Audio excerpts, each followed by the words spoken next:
Found this big Millipede crawling on my floor. But are they poisonous? Millipedes, unlike centipedes, are not venomous and are predominantly considered to be non-poisonous. However, there are some Millipede species that produce irritating fluids from glands located on the side of their body. Are they aggressive? A millipede won't bite or sting you as a defense mechanism. In fact, it's much more likely to curl up into a tight little ball. That doesn't mean you should pick up millipedes with your bare hands.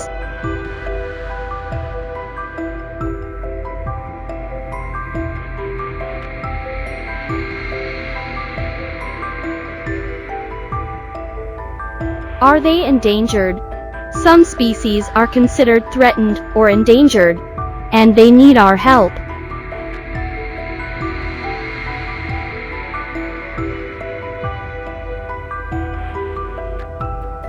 They do make great exotic pets.